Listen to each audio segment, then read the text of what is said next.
शान्ताकारं भुजगशयनं पद्मनाभं सुरेशं विश्वाधारं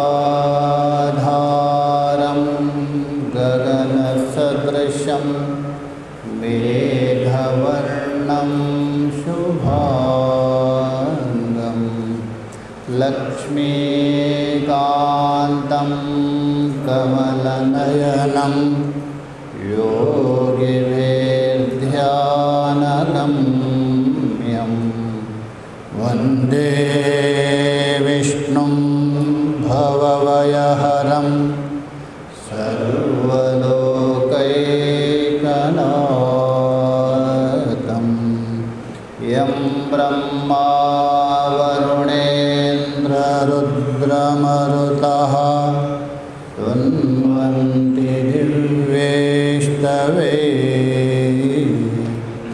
वेदेशाङ्गपदक्रमोपनिषदे गायन्ति यं सामगा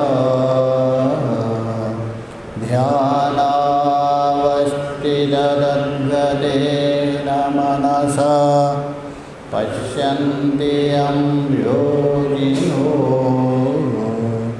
यशान्तं न विदुषुरासुरगणा देवाय तस्मै नमः देवाय तस्मै नमः। गुरुर्ब्रह्मा गुरुर्विष्णु गुरुर्देवो महेश्वरः गुरुर्साक्षात् परं ब्रह्म तस्मै श्रीगुरवे नमः तस्मै श्रीगुरवे नमः। ॐ शान्ति शान्ति। भगवान की असीम कृपा से हम लोग 13वें अध्याय को लेकर विचार कर रहे। प्रथम श्लोक में प्रतिज्ञा की भगवान, 7वें अध्याय में प्रतिपादित 2 प्रकृति है उनका संकेत किया और दोनों को बिल्कुल अलग करके जानता है। एक माया का कार्य है, एक चैतन्य है, उनका मालिक है। ये जो जानता है वही वास्तव में जानता है। तो यहाँ जिज्ञासा हो गई, क्या इतने मात्र से आप मोक्ष का अधिकारी हो सकते हैं? क्योंकि प्रकृति और पुरुष का तो आपने अलग किया। सांख्य का इतना ही सिद्धांत है, प्रकृति और पुरुष का अलग हो, विवेक ख्याति हो गई अब पर्याप्त। क्या इतने जानने से पर्याप्त है अथवा और कुछ जानना? तो कल ही मैंने संकेत दिया था, ये 4 चीज़ आवश्यकता है। एक तो एक कार्यकरण है, संगात में चेतन को अलग करके देखना। उसके बाद जो अलग किया है आपने वो कैसा है? स्वयं प्रकाश है। तीसरा है वो असंग है। ये 3 चीज़ यहाँ तक सांख्य भी सम्मत है, वो भी मानते हैं, किंतु इतने से आप पूर्णत्व को प्राप्त नहीं कर सकते। ठीक है, असंगता का ज्ञान हो भी गया, स्वयं प्रकाश का ज्ञान भी हो गया, किंतु अभी तक व्यापकत्व में प्रवेश नहीं किया। इसलिए यहाँ एकत्व का भी आवश्यकता है। ये चौथा है, उस तत्पद के साथ, अर्थात वाच्य नहीं लक्ष्य के साथ, ये एकत्व जो चौथा है, तभी आप पूर्णत्व को प्राप्त करें। इसलिए दूसरा श्लोक है, छांदोग्य उपनिषद में आया हुआ जो महावाक्य है, उसी को यहाँ एकत्व कर रहे हैं, शब्दांतर। इसलिए भगवान ने बताया, क्षेत्रज्ञं चापि मां विद्धि, वो भी मेरा स्वरूप समझो, तभी जाके एकत्व हो जाएगा। इसलिए इस श्लोक को लेकर भगवान भाष्यकार जी ने खूब विचार किया, क्योंकि विचार के बिना संभव नहीं है। जो भी आप व्यवहार करते हैं, उस व्यवहार को दो भाग में विभक्त कर सकते हैं। दो प्रकार के प्राप्ति, दो प्रकार की निवृत्ति। तो उसमें एक जो प्राप्ति है, अप्राप्ति की प्राप्ति है, और एक निवृत्ति है, निवृत्तस्य निवृत्ति, और दूसरी प्राप्तस्य प्राप्ति। जैसा मोक्ष का लक्षण करते हैं, आत्यंतिक दुख निवृत्ति, परमानंद की प्राप्ति। लक्षण तो करते सब लोग, किसी से पूछे तुरंत बोलेंगे आत्यंतिक दुख निवृत्ति, परमानंद प्राप्ति। यही क्या है? 7 अवस्था है, यही मुक्ति। थोड़ा सा विचार कर दीजिए, आत्यंतिक दुख निवृत्ति है, किससे किया? किसकी किया? आत्मा की। वो तो पहले से निवृत्ति है। वहाँ जो आत्यंतिक निवृत्ति बोल रहे हैं, निवृत्तस्य निवृत्ति। परमानंद की प्राप्ति बता रहे, प्राप्तस्य प्राप्ति, दोनों वहाँ। जहाँ प्राप्ति की प्राप्ति हो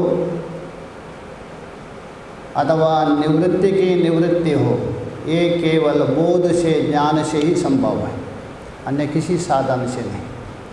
उसके लिए कोई कर्म की आवश्यकता नहीं। ये दोनों के लिए, प्राप्तस्य प्राप्ति, निवृत्तस्य निवृत्ति, उसके लिए केवल ज्ञान चाहिए, कर्म की आवश्यकता है। हाँ, अप्राप्ति की प्राप्ति, जैसा स्वर्ग, अप्राप्ति की प्राप्ति, निवृत्ति की निवृत्ति, अर्थात अनिवृत्ति, नरक आदि की निवृत्ति नहीं हुआ, उसको निवृत्त करना है। ये तो अनिवृत्ति की निवृत्ति, वो दोनों के लिए कर्म साध्य है। ये कर्म साध्य, इसलिए एक कर्म साध्य हो गया, एक ज्ञान साध्य हो गया। इसलिए ये जो चाहे तो प्राप्तस्य प्राप्ति हो अथवा निवृत्ति की निवृत्ति हो, ये मोहवशात हो रहे, अविवेक वशात हो रहे, अज्ञान वशात हो रहे कारण। तो जो अज्ञान की निवृत्ति और किसी से भी संभव नहीं है, ज्ञान से संभव है, विचार से संभव है, इसलिए हम विचार कर रहे हैं। अपरोक्षानुभूति में भगवान भाष्यकार जन्म स्पष्ट कहा दिया, जैसा अंधकार निवृत्ति केवल किससे होगा? केवल प्रकाश से। और कोई भी प्रयत्न कर दीजिए, रात्रि सूक्त कर दीजिए, सब कुछ कर दीजिए, निवृत्त नहीं होगा, केवल प्रकाश। वैसा ही बिना विचार से ये अविचार की निवृत्ति संभव नहीं है। अविचार की निवृत्ति के संभव नहीं है, तब तक आप उस प्राप्ति की प्राप्ति भी नहीं कर सकते, निवृत्ति की निवृत्ति भी नहीं कर सकते। इसलिए यहाँ विचार कर रहे, बहुत विस्तार रूप से विचार करना, पूरा निचोड़ करके। तो यहाँ तक विचार हुआ था। यही क्या है? तज्ज्ञानम, वही ज्ञान है, वही मेरा अभिप्राय है। कौन सा? जो क्षेत्र और क्षेत्रज्ञ, इसलिए भगवान ने बता रहे क्षेत्र क्षेत्रज्ञयोर यज्ञानम। एक क्षेत्र है, माया का कार्य है, मिथ्य है, और क्षेत्रज्ञ है, उस परमात्मा का स्वरूप है। ये जो ज्ञान है वही अज्ञान की निवृत्ति और मोक्ष का कारण है, मेरा अभिप्राय बताया था। यहाँ तक विचार हुआ था।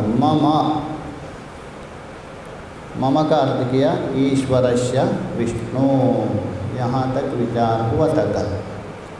विष्णु का अर्थ भी बताया था कल।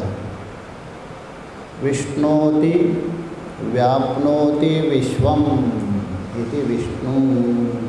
ये चार हाथ वाला विष्णु नहीं लेना, शंख चक्र गदा पाणी ये विष्णु नहीं। यहाँ विश्व धातु है, व्यापन है। विष्णोति है व्याप्नोति इति विश्वम एक, अथवा विविष्टि ही व्याप्नोति चराचर जगत। विविष्टि मतलब व्याप्नोति, सभी में व्याप्त है, चराचर जगत में व्याप्त है वो विष्णु। कैसा व्याप्त है? श्रुतियों में बता दिया है। तिलेषु तैलः ददनीव सर्पिः स्रोतासु आपः और अरणीषु अग्नि। श्रुतियों में प्रमाण दिया है परमात्मा कैसे व्याप्त है। तिलेषु तैल, तिल में तेल पूर्ण रूप से व्याप्त है। ददनीव सर्पि, ददनी उपलक्षित दही में अथवा दूध में घी व्याप्त है। और स्रोतासु, जो स्रोत है उसमें जल व्याप्त है, जल के बिना स्रोत क्या है। और अरणीषु अग्नि, इतना दृष्टांत दिया है श्रुतियों में, वैसे ही व्याप्त है वो परमात्मा है। आगे देखिए, यहाँ आक्षेप करने वाला पूर्व पक्षी आक्षेप कर रहे हैं। पूर्व पक्षी का मतलब गलत सिद्धांत, ये समझ लीजिए। पूर्व पक्षी मतलब गलत निर्णय करना, जो भी है गलत निर्णय है पूर्व पक्षी। यहाँ दो विकल्प कर रहे हैं भाष्यकार जी, यहाँ एक विकल्प को उठा रहे। जैसा अभी अभी आपने ये बता दिया,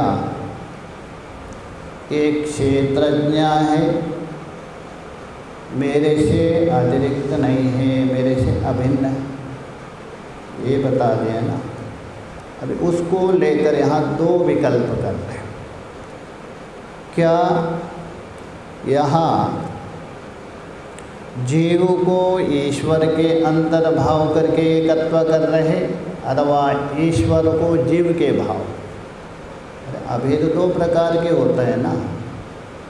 पहला विकल्प जीव को ईश्वर के अंतर्भूत किया इसलिए एक है। दूसरा विकल्प ईश्वर को जीव के अंतर्भूत। दो विकल्प। तो प्रथम विकल्प यहाँ उठाए नहीं, अब ऊपर से समझ लीजिए। मतलब जीव को किसके अंतर्भूत किया? ईश्वर के अंतर्भूत किया। तो दो पदार्थ तो रहेगा नहीं, तो नियम्य और नियामक कैसा बनेगा? नियम्य नियामक बनेगा नहीं। ईश्वर सबका नियामक है, ईश्वर सबका आश्रय है, किसका आश्रय रहेगा? ये संभव नहीं। इसलिए जीव को ईश्वर के अंतर्भूत नहीं कर सकते, प्रथम। दूसरा यहाँ भगवान भाष्यकार उठा दीजिए ननुष, दूसरा विकल्प। दूसरा कौन? ईश्वर को जीव के अंतर्गत ये विकल्प उधर है। ननु सर्वक्षेत्रेषु एक एव ईश्वर। अच्छा सिद्धांति जी, आपने क्या कहा? सभी क्षेत्र में एक ईश्वर है, ये बताया ना अभी। स एक ईश्वरः न अन्यः, उस ईश्वर से दूसरा कोई है ही नहीं। श्रुति भी यही बोलते, नान्यदतो दृष्टा नान्यदतो श्रोता तद व्यतिरिक्तो भोक्ता न विद्यते चेत। अच्छा, उसी से अतिरिक्त कोई भोक्ता रहेगा नहीं, क्योंकि सारा सब कुछ क्या है, आप ईश्वर मान लिया, ईश्वर से अतिरिक्त कुछ है ही नहीं, अतः उससे अतिरिक्त कोई भोक्ता है नहीं रहेगा। ततः बहुत बड़े गड़बड़ हो जाएगा। आपने क्या किया? ईश्वर को किसके अंतर्भूत किया? जीव के अंतर्भूत किया। जैसा जीव संसारी है वैसा ईश्वर भी आपका संसारी हो जाएगा। अरे जो जगत का व्यापक कारण था, ईश्वर को खींच करके जीव बना दिया, उसको आपने संसारी बना दिया। यही दोष आ गया। तथा बोलो तस्मात् ईश्वरस्य संसारित्वं प्राप्तम। ईश्वर में क्या आएगा? संसारित्व। क्यों? ईश्वर को किसके अंतर्भूत किया? जीव के अंतर्भूत। केवल इतना ही नहीं है, जैसा जीव सुखी दुखी है ईश्वर भी सुखी दुखी होगा। ये सारा जीव में जो जो दोष आ जाएगा ईश्वर में आ जाएगा, उसके अंतर्भूत किया ना आपने। वही बोल रहे संसारित्वं प्राप्त। और ईश्वर व्यतिरेकेण वा संसारिणः अन्यस्याभावात्, क्योंकि ईश्वर को आपने जीव के अंतर्भूत किया, जीव तो संसारी है, तो उससे अतिरिक्त कोई है ही नहीं, ये बता रहे।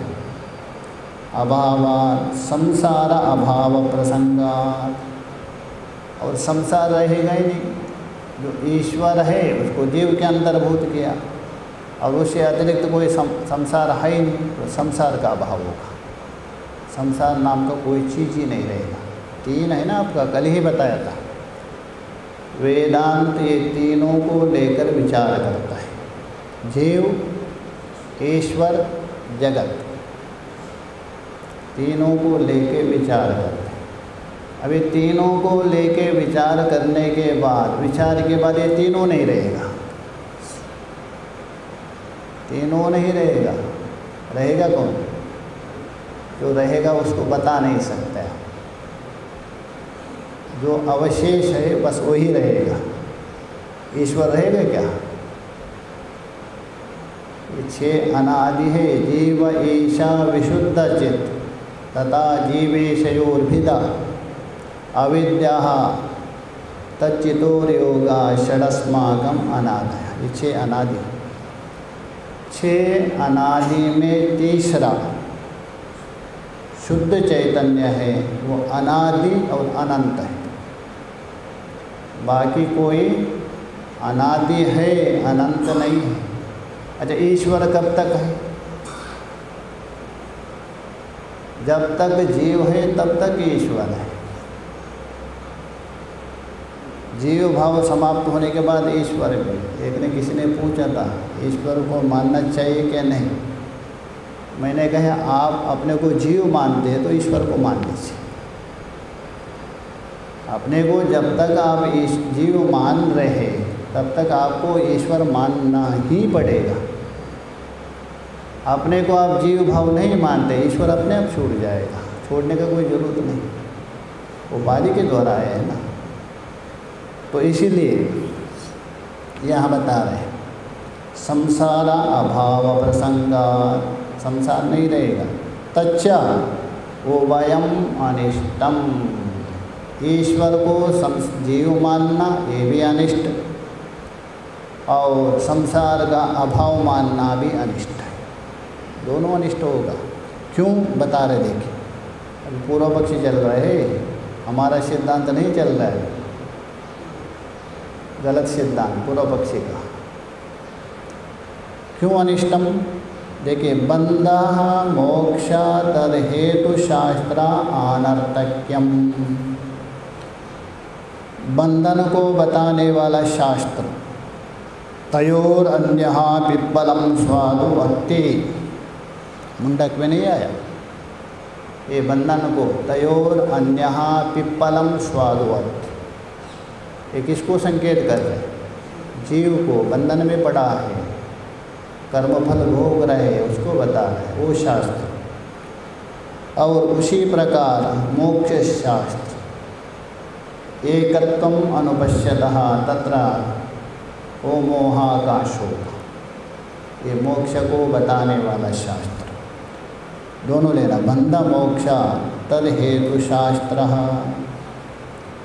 बंधन को प्रतिपादन करने वाला शास्त्र और मोक्ष को बताने वाला जो शास्त्र है, अनर्थक्यम प्रसंग।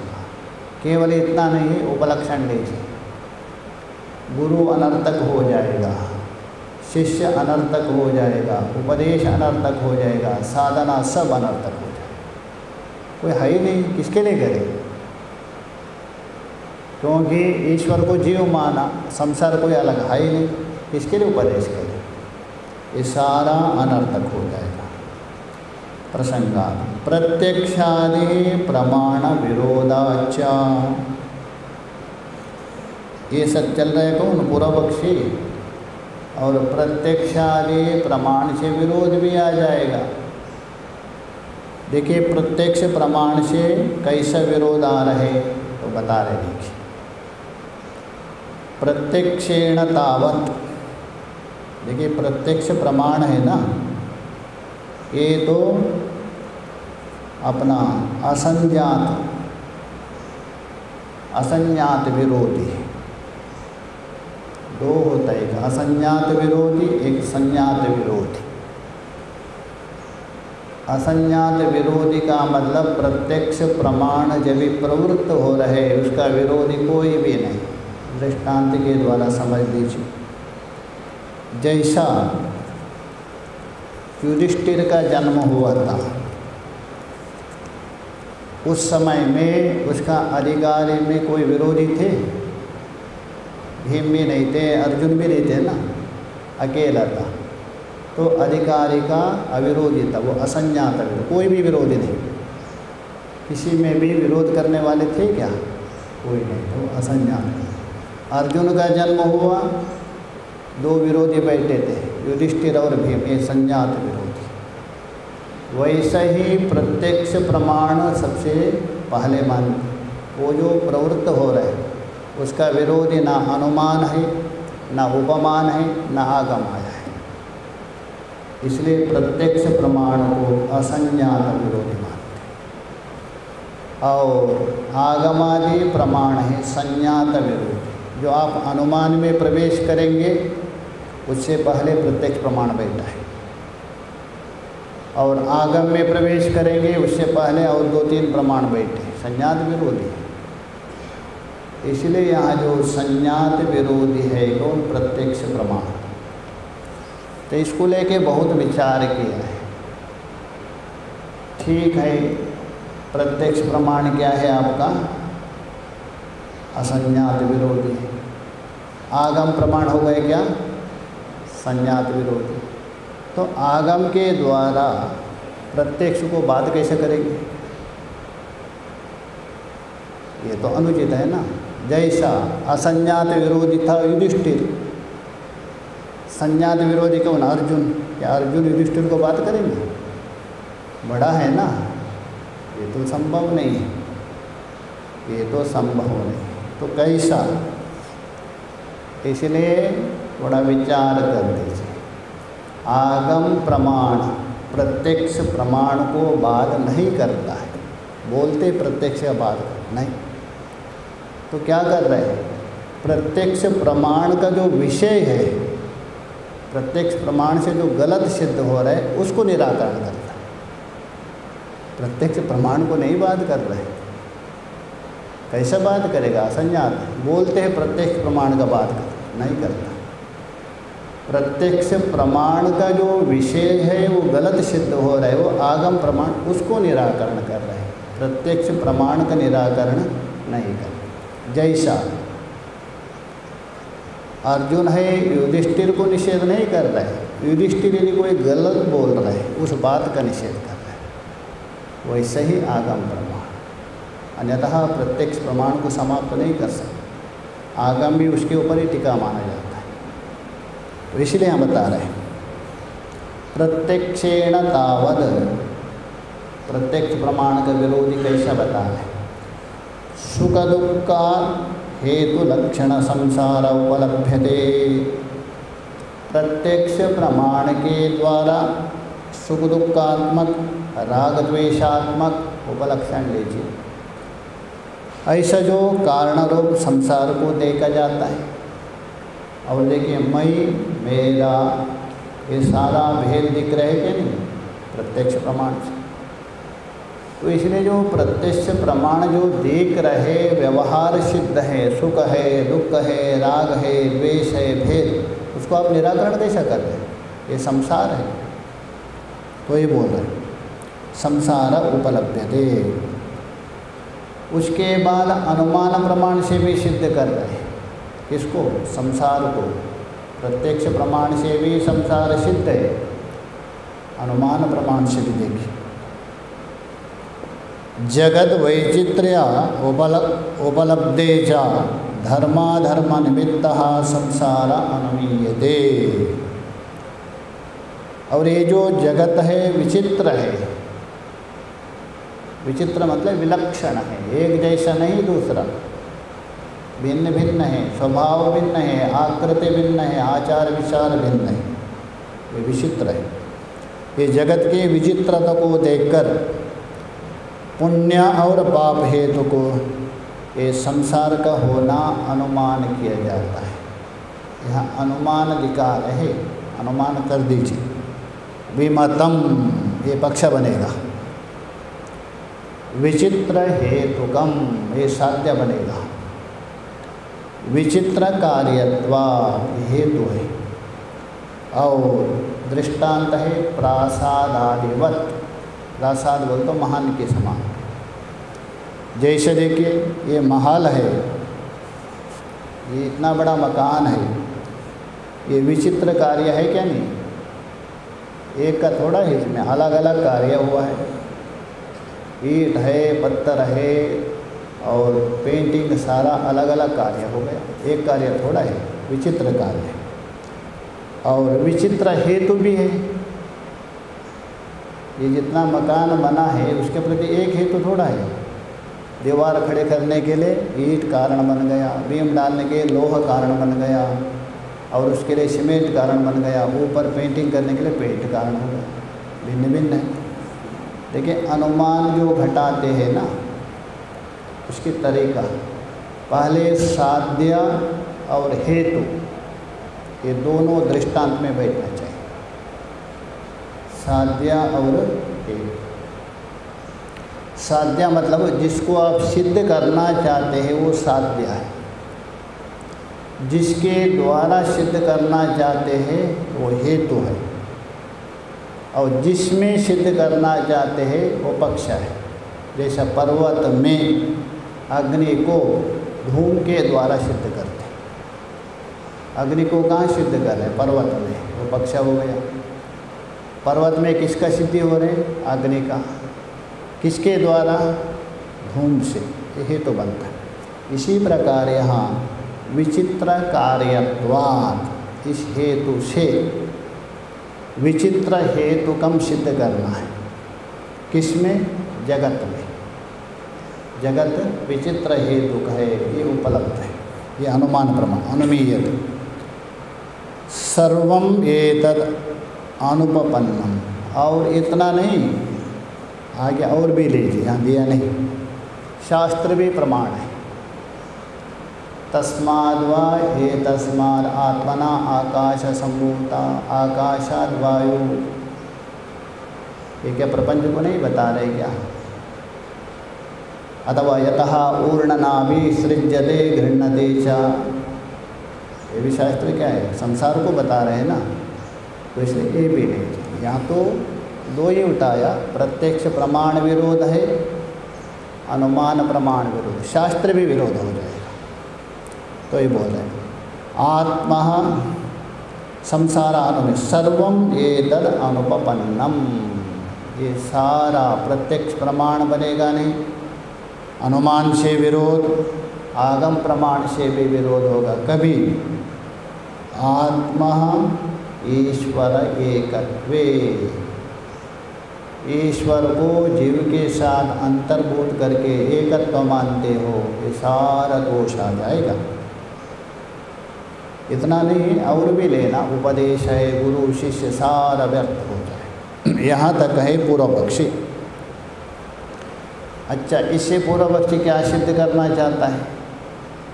इससे ये सिद्ध है जीव परमात्मा से बिल्कुल अलग है, बस इनका ये सिद्धांत। जीव कभी परमात्मा हो ही नहीं सकता, संभव नहीं है, तो अलग ही सिद्ध मानो, तभी सारा प्रत्यक्ष प्रमाण भी सार्थक हो जाएगा, अनुमान भी सार्थक होगा और आगम भी। एकत्व नहीं मान सकते, भेदवादी सिद्धांति देखिए न। भाष्यकार का एक शैली है, पहले सूत्रबद्ध उत्तर देंगे एक ही वाक्य से, उसके बाद उसका विस्तार करते, यही भाष्य का विशेषता है। उत्तर देंगे न ज्ञान अज्ञानयो अन्यत्वेन उपपत्ते, संसारित्व और असंसारित्व दोनों बन जाएगा, दोनों बन सकता है। हाँ, अविद्या को लेकर जीव और ईश्वर में भेद भी बनेगा और ज्ञान को लेकर अभेद भी बनेगा, कोई विरोध नहीं। पूर्व पक्षी ने ये कहा दिया था ना, जीव और ईश्वर को यदि एक मानते हो, संसार रहेगा नहीं, प्रत्यक्ष अनुमान आदि प्रमाण व्यर्थ होगा। ये आक्षेप किसका था? पूर्व पक्षी। सिद्धांत ने कहा अरे आपको यही चिंता है ना, संसार नहीं चलेगा, उपदेश व्यर्थ होगा, प्रत्यक्ष प्रमाण व्यर्थ होगा, ये सब बनेगा बस ज्ञान और अज्ञान को लेकर। अज्ञान के दृष्टि से संसार भी है, जीव भी है, ईश्वर भी, उपदेश भी, सब कुछ बनेगा। ज्ञान के दृष्टि से बस एक है, दो है, इसलिए दृष्टि भेदेना, दो दृष्टि, एक अविद्यात्मक दृष्टि, एक ज्ञानात्मक दृष्टि, तो दो दृष्टि से सब कुछ बन जाएगा, कोई आपत्ति नहीं है, यही बता रहे। ज्ञानाज्ञानयो अन्यत्वेन उपपत्ते, अन्यत्व बोल तो ये बन जाएगा, उसी को ही स्पष्ट कर रहे लेके आगे, उसी को ही बताने जा रहे हैं। ये बात पूर्व पक्षी कहेंगे अच्छा आपने समाधान तो किया, दोनों बनेगा, भेद भी बनेगा, अभेद भी बनेगा, संसार भी है, संसार नहीं भी है, उपदेश भी है, उपदेश नहीं भी है, दोनों सिद्ध हो रहे हैं। क्या ये केवल कपोल कल्पित है क्या? हम कैसा मानेंगे? नहीं नहीं नहीं, श्रुति प्रमाण है, श्रुतियों को दे रहे, देखिए उस विषय में श्रुति प्रमाण दे रहे। तटोपनिषद में देखिए, दूरमेते विपरीते विशूचि अविद्याया च विद्येति ज्ञाता, ये प्रसिद्ध बात है। कौन? अविद्या और विद्या, ये दूरमेते अत्यंत विपरीत है, वो दोनों अलग अलग है, अविद्या अलग है, विद्या अलग है। विपरीत है, विशूचि, और कैसे है वो? दोनों बिल्कुल अलग, अत्यंत विपरीत भी है और भिन्न फलक भी है, दोनों का फल एक नहीं है। कौन? अविद्या या च विद्या, अत्यंत विपरीत और भिन्न समझना चाहिए। तथा च तयो विद्या विद्या विषयो फलभेदा, केवल अविद्या और विद्या में ही भेद ऐसा नहीं, विद्या और अविद्या का फल भी भिन्न है और विद्या और अविद्या का अधिकारी भी भिन्न है। कठोपनिषद में स्पष्ट बता दिया, जो अविद्या का अधिकारी है वो विद्या का अधिकारी नहीं बनेगा। अविद्या का अधिकारी है देहाभिमानी युक्त पुरुष, तभी करेगा ना संकल्प, अमुक गोत्रोत्पन्ना अहम कर्मम करिष्ये अथवा करिष्यामि। और विद्या का अधिकारी है सर्व वर्णाश्रम धर्म को त्याग दिया जिसने, वो विद्या का अधिकारी भी भिन्न है। यही बता रहे विद्या विद्या विषयो फल भेदा, केवल विद्या और अविद्या में ही भेद नहीं है, फल में भी भेद है। उपलक्षण अधिकारी में भी लीजिए। विरुद्ध निर्दिष्ट, देखिए श्रेयश्च प्रेयाचैति, एक का फल है श्रेय और एक का फल है प्रेया। विद्या का फल है श्रेया मतलब मोक्ष, अविद्या शब्द से लेना यहाँ कर्म लेना, और कोई अविद्या नहीं है। अविद्या मतलब है कर्म लेना, क्योंकि कर्म अविद्या का कार्य है, इसलिए वहाँ कर्म को संकेत करना। तो इसलिए अविद्या मतलब कर्म का फल हो गया मोक्ष आदि अव्युच्चय फलक है। श्रेय और प्रेया, प्रेय का मतलब है जैसा स्वर्ग आदि है इष्ट फल है, दोनों का फल अलग है। विद्या विषया श्रेय प्रेया तो अविद्या कार्यम विधि, विद्या विषय श्रेया और प्रेया तो अविद्या कार्यम, अज्ञान का कार्य हो गया प्रेया। प्रेय बोल तो आपको अभिष्ट है स्वर्ग आदि, और विद्या का फल है प्रेय अर्थात मोक्ष है, दोनों का फल है। साथ में दोनों का अधिकारी भी भिन्न है। ये ऊपर से लीजिए, ये केवल श्रुति ही बता रही है बात नहीं है, दोनों का अलग अलग है। भगवान वेद व्यास जी भी महाभारत में बता रहे, देखिए द्वामिमो अतः पंतानो, द्वाविमो अतः पंतानो वेदः प्रतिष्ठितः।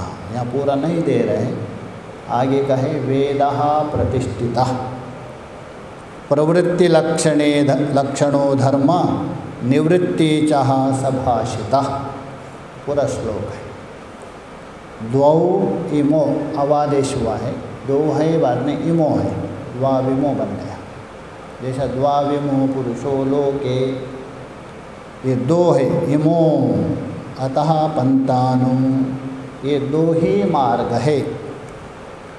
वेदः प्रतिष्ठितः, वेद में दो ही मार्ग प्रतिष्ठित है, दो मार्गों का प्रतिपादन किया है।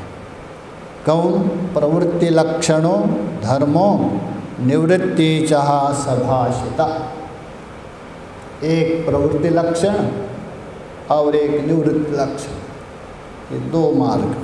यहाँ केवल आपको संकेत मात्र दे रहे हैं। ये पूरा ये सुखदेव जी को भगवान वेद व्यास जी बता रहे, हे पुत्र वेद में दो मार्ग बताए हैं, एक प्रवृत्ति मार्ग एक निवृत्ति मार्ग। निवृत्ति मार्ग है वो सन्यासियों के लिए, प्रवृत्ति मार्ग है वो गृहस्थियों के लिए। ये प्रतिपादन है पूरा वहाँ श्लोक इत्यादि। इमो दोवेव पंतानो, बस ये दो ही मार्ग है, तीसरा मार्ग नहीं, एक निवृत्ति और एक प्रवृत्ति। अच्छा, आपने यहाँ दो मार्ग कहा, कौन? प्रवृत्ति और निवृत्ति।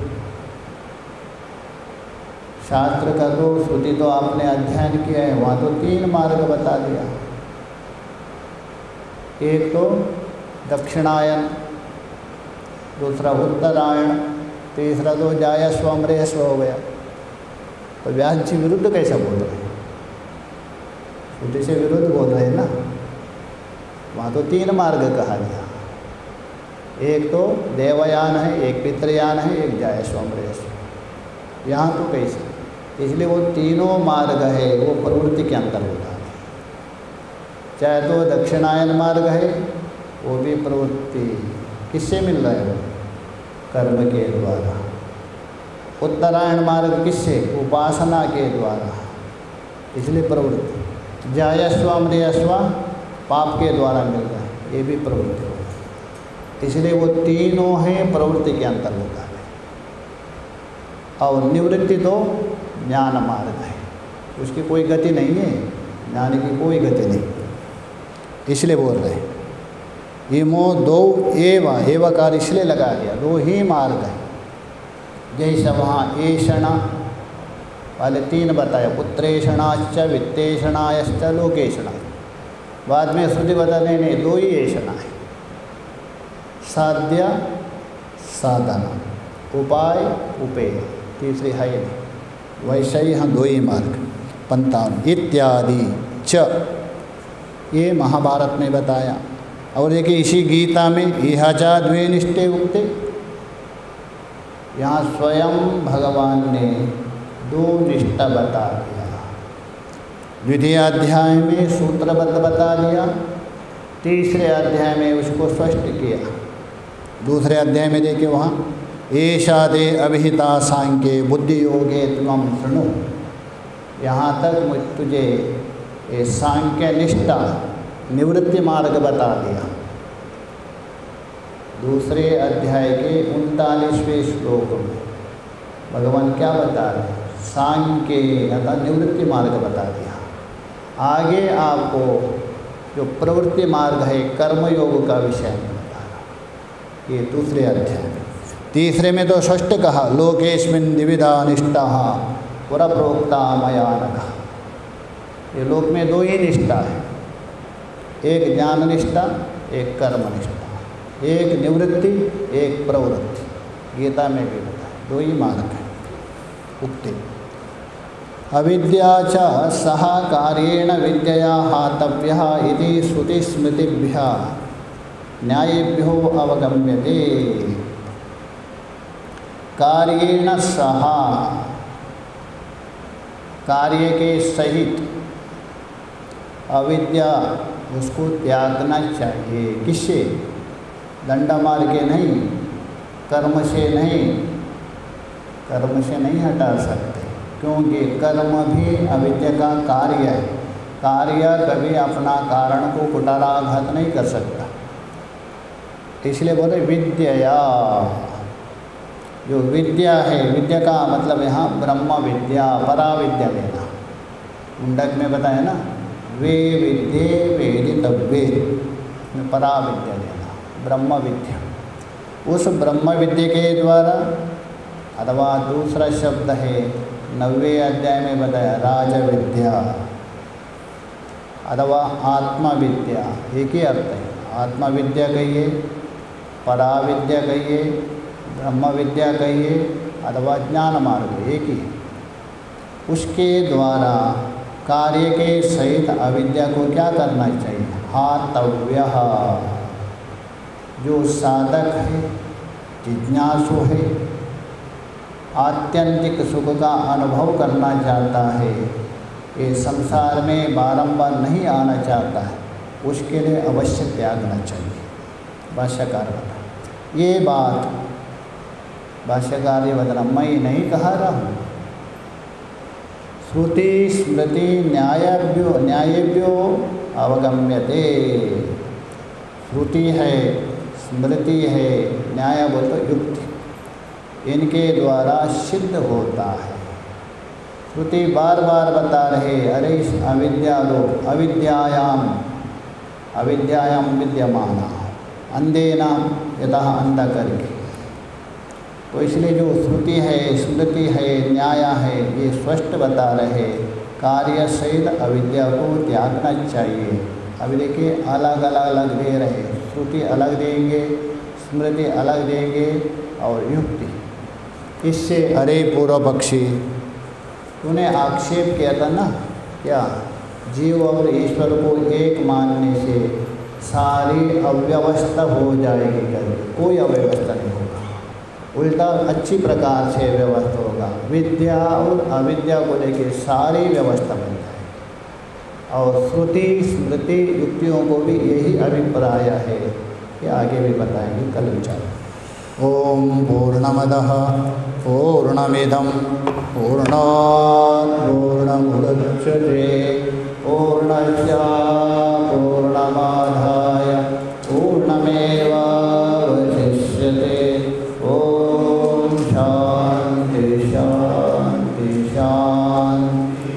शंकरं शंकराचार्यं केशवं बादरायणं सूत्रभाष्यकृतो वन्दे भगवन्तौ पुनः ईश्वरो गुरुरात्मेति मूर्तिभेदविभागिने